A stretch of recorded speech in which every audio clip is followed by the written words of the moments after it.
Hello there guys, my name is Jay or DA and welcome back to another episode of the Space Engineers Spotlights, where today we're looking at a Star Wars AT-TE Walker, which is fully functional, is vanilla, however the weapons are mods. So, well, I say mods, it's literally just the one mod, so you can play this in vanilla without the weapons, or you could just strap on the original Space Engineers weapons and have some fun that way.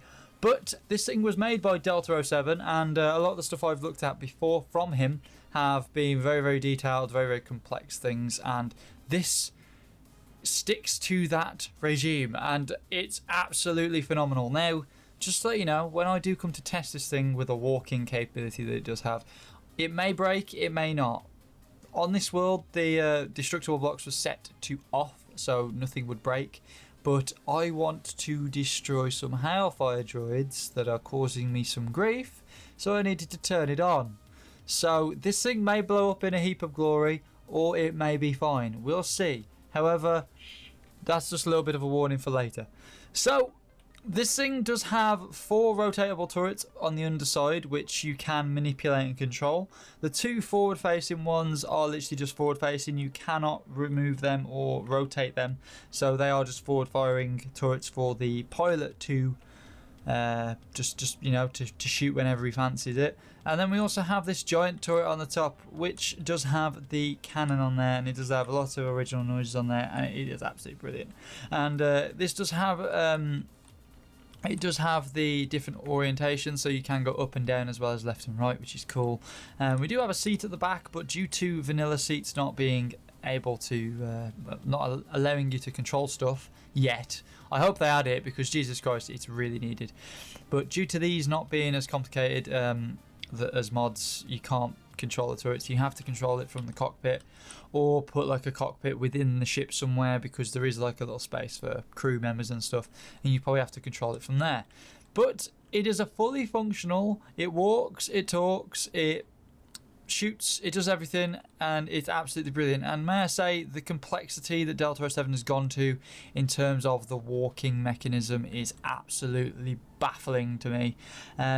It seriously does surprise me how much stuff has gone into this. I mean, just look at this one leg. This is the center leg, which moves in such a complicated way, and he's had to do all of this just to get this leg to manipulate itself in the right orientation, and it's just bonkers, really. I like to see this much effort in stuff like this from movies, because it just makes me happy. And I do have a Lego model of this, and it's just brilliant to be able to play around with it on Space Engineers and actually shoot it and drive it, and it's just absolutely awesome. And it really did bring the kid back in me.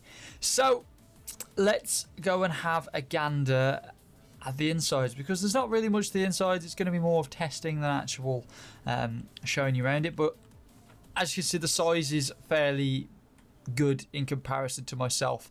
I think it's of a good size. Maybe a little bit too big, I don't know. But I think it's a good size for Space Engineers anyway, and it is a small ship, so it's not overly massive.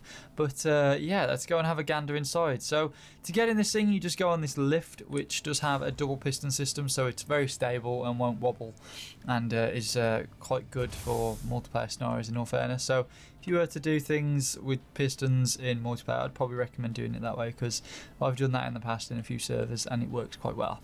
So yeah. Let's head around this corner, which is very, very bland, to be honest. There's not a lot going on in here, and I do think with the addition of maybe like a heavily modified version of this, he could make it that much more detailed. But again, for vanilla with just the one mod, is absolutely fantastic to have built this. And yeah, so in the back here we have the engine room, which the reactors are behind this sort of crating protective armor, and then we also have the what would you say, you've got the oxygen supply here and everything else for the cockpit and whatever. But the one thing I would say is, again, with the addition of mods, I think you could probably door off some of these sections to enable pressurized areas, which would be pretty cool. But we'll just have to see if he does anything else to this, or whether he's just got fed up with this, with how complicated it already is, and just said, screw it, I'm going to leave it as it is. But yeah, so what we have here is we have a bunch of seats. We actually have 10 seats, 5 on either side, which again, as I said, you could probably change out for some other seats maybe to enable you to You know, there we go. So just to let you know, this is what the Star Wars mod adds. It does add a lot of blocks, but they're just guns, and they're just different firing guns. But as I was saying, you could probably add, oh, you can't actually, these aren't in, that's sad. I always forget what's vanilla and what isn't, but you could probably add some of these seats in to control the turrets from the inside, which would probably be okay. But yeah, so let's jump in the cockpit, which is very, very easy to understand. He gives you controls on the left hand side, as well as some notices on the right hand side with a radar that is script. So if things do appear in the front, it will bleep, I believe, to tell you that something's ahead of you, which is really cool. And what we have on the control side of things then is we have the toolbar one, which basically has the turret control. So the two front turrets that I said that can only fire forwards, if we hit one, it'll turn them on, and as you can see, we've got that lovely rapid fire sound coming from them, which just sounds awesome, and the light coming off the end is brill. We then have 3 and 4, which is walk forwards and walk, stop. So you've got like a start walking, stop walking feature. You then have 8, which is 6, which is to restart the radar, and 8, which is to bring the elevator up and down. Then we have toolbar 2, which on the first two, on 1 and 2, you have the left and the right rotatable swivel turrets. You then have 4, which is for the center swivel turret, and then you have 6 and 7, which are for the rear swivel turrets. So you can control these really easily by just going into the control bar and then literally hitting 3 so you can activate the swivel, and then you just turn your guns on whenever you need them, which is again just brilliant to have. I love having things like this where you've got lots of different turrets that have lots of different angles to get on the enemy, and it's just absolutely brilliant. And you can lock these if you need to. So we do have 4, which locks them in place, which basically just means they stop and you can't, you can't move them for whatever reason. So if you are in transit, if you have been picked up by a transport ship, you won't wobble around, and all the turrets won't wobble around like a ridiculousness and break. So yeah, let's move on to the center swivel turret, because this is going to be the big boy that we're going to be looking at, and again, it is just badass. We do have a top gun on this, which is brill to have, so we can just spam fire while we're waiting for this big cannon to load. And then again, the turbo laser here is quite quick, to be honest. But again, we've got that noise, we've got the blue laser that comes at the front, and it's just awesome. And again, we have the same controls for that.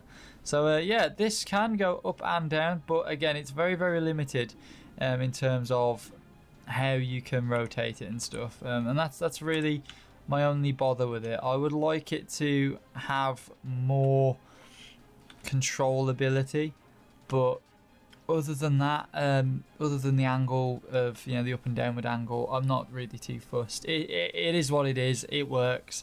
That's all we really need it to do.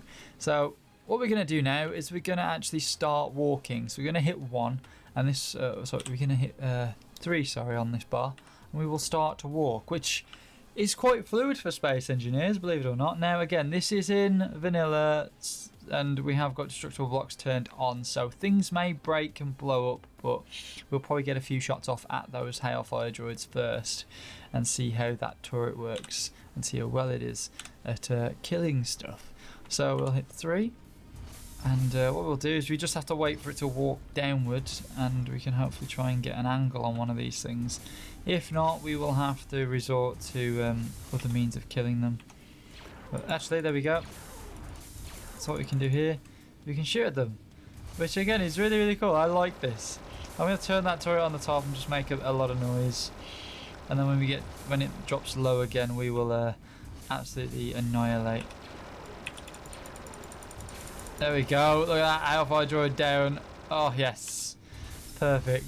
So if we just go into F8, where we do have a view on this, and we'll actually get a view of it walking as well, with the sun behind it, because it just looks mean. Look at that. Just each leg moving as it would in the films and everything else is just crazy to me. Again, it doesn't move that fluid, but it's more fluid than some of the robots I've seen in Space Engineers that try and walk and end up falling flat on their face. And again, it's not really destroying itself, which is a good thing, because that was my main worry with turning destructible blocks on, is because I was just really scared that he'd turn them off because of fear of this blowing up. But obviously not. It's it's doing pretty well, and I like it. And again, the cockpit view, we're gonna have to try and turn it a little bit because we're sort of coming out of view. So I'm gonna crank up the DPI a little bit and see if we can turn. It's very, very difficult to turn. Can we do it this way? No, it is very, very difficult to turn this. I think it's very much a straight line. But we'll just keep walking at these trees. And what we'll do is we will jump into the turret again and try and have a few more pot shots at these hellfire droids. Alright, we need to get back down again. Come on. And we need to go to the lowest as it goes. Oh yes! Yes! Look at that, crippled it. Completely fell apart. Alright, last one. We'll get this third one and then I think that's about it because there's not a lot more to show you. I've actually hit the turret's maximum turning point by the looks of things. Oh! Did I get it? Did I get it? No, but what we can do is if we hit 2, we just let this thing keep walking and we... there we go. We steer it. Oh, wait. There we go. We managed to steer it. We'll go rear left, so that's 6. And what we want to do is we go 2. And we want to see if we can get a few shots off of that hellfire droid. No, we can't actually. We're out of shot. That's terrible. Let's swivel us around a little bit more. I've broken the leg. That's why you got it turned on. There we go. 6. Then we want to go 2. And we want to see if we can get a few shots off. Still can't. So we're going to jump out. We're going to swivel our way back around again a little bit more. And we're just going to keep breaking this thing. And hit 2. And no, there we go. Getting a couple of shots off. I see smoke. I see flames. That's good. This thing's still going on like 5 legs rather than 6, which is great. It's not moving very far. I don't think it's moving at all. There we go. Spray fire. Oh yes. Yeah, we're very much crippled. It's kind of like doing this weird jerking motion. Okay, let's stop it. Let's stop this poor thing. We've kind of tested it to high heaven and to destruction, and I think it just fell flat on its face. I think it just did what I was saying other ones did. But again, we've got it out of its comfort zone where I was kind of expecting to break it, to be honest. But it kept walking, and its leg is kind of a bit mashed up. But it kept walking, it kept pushing on, which is great. Did dent the bottom turrets a little bit, or whether that's the armor, I'm not too sure. But that went really well, actually. I was really expecting this thing to blow up in the first 5 seconds. Now, as you can see, what we managed to do to those hellfire droids is quite extensive. We managed to cripple them all, and they've got smoke coming from them. We managed to destroy their wheel on this one. We managed to get a direct hit on the top here. Almost killed the pilot, which would have been a great thing. This one, we literally just obliterated the pilot and split it in 2. And then this one, we just took off the wheel again and sort of obliterated the wheel section. Again, it is what it is. You can't really change it because it's in a film. It just is what it is, and it handles the way it handles.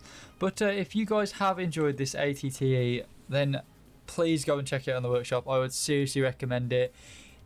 You may need a beefier computer to try it out and play with it, but if you do have that, check it out. It's seriously cool to play around with. And if you guys have enjoyed this video, please like, favorite, and of course subscribe for more. And I will see you guys later. Peace!